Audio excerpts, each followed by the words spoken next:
వికారాబాద్ జిల్లా పూడూరు మండలం చన్గోముల్లో 22 ఎకరాల దేవాదాయ శాఖకు చెందిన భూములు కబ్జా చేసిన నకిలీ పేపర్లు సృష్టించి రిజిస్ట్రేషన్ చేసుకున్నారు. ఈ విషయం ఆలస్యంగా వెలుగులోకి వచ్చింది. చన్మోలు గ్రామంలో సర్వే నెంబర్ 48లోను ఇనాం భూమిని 13.21 గుంటల భూమిని ఒరిగి వేణుగోపాల స్వామి దేవాలయం పేరు మీద రిజిస్ట్రేషన్ చేశారు.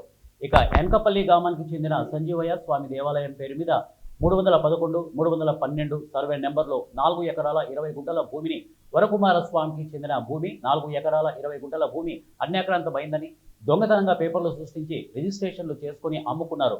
ఇలా 5 మందిపై ప్లీజ్ స్టేషన్ అయ్యాయి. ఇక దేవాదాయ భూములను తిరిగి అప్పగించాలని సంగమోలు గ్రామస్తులు కోరుతున్నారు.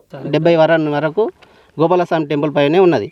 ఆ నుంచి కరీముల్లా ఖాన్ అంటాని వ్యక్తి దీని పేరు పైన చేసుకున్నాడు. తర్వాత 1996, 97 తర్వాత మళ్ళా కరీముల్లా ఖాన్ సన్ ఆఫ్ హాజ్ ఖాన్ కరీముల్లా ఖాన్ పేరు మీద మళ్ళా రికార్డు ఆయన పేరు మీద అయింది. ఇది 48, 48, 13 ఎకరాలు 20 గుంటల భూమి ఒకటి ఉంది. 464 సర్వే నెంబర్ మీద 4 ఎకరాలు 20 గుంటల భూమి ఒకటి ఉంది. దేవాదాయ శాఖకు ఈ సంజీవ స్వామిది 464 సర్వే నెంబర్ ఏమో 4 ఎకరాలు 20 గుంటల భూమి సంజీవ స్వామి పేరు మీద ఉన్నది. మళ్ళీ 311, 312 సంజీవ స్వామిది 464 ఏమో వరకుమార స్వామి పేరు మీద ఉన్నది 4 ఎకరాలు. మొత్తం ఇప్పుడు 22, 23 ఎకరాల భూమి కబ్జాకున్నది. ఇప్పుడు ప్రస్తుతానికి ఎండోన్మెంట్ అధికారుల దృష్టికి తీసుకుపోయినాము. అన్ని క్యాన్సిల్ చేస్తే ఇట్లా వాళ్ళకి ఇట్లా ఎండోన్మెంట్ వాళ్ళు అస్సలు పట్టించుకోవడం.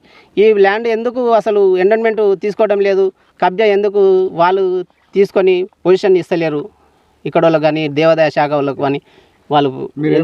ఇప్పుడు ఏం చేద్దాం అనుకుంటున్నారు? ఈ ఎండోన్మెంట్ భూమి మాత్రం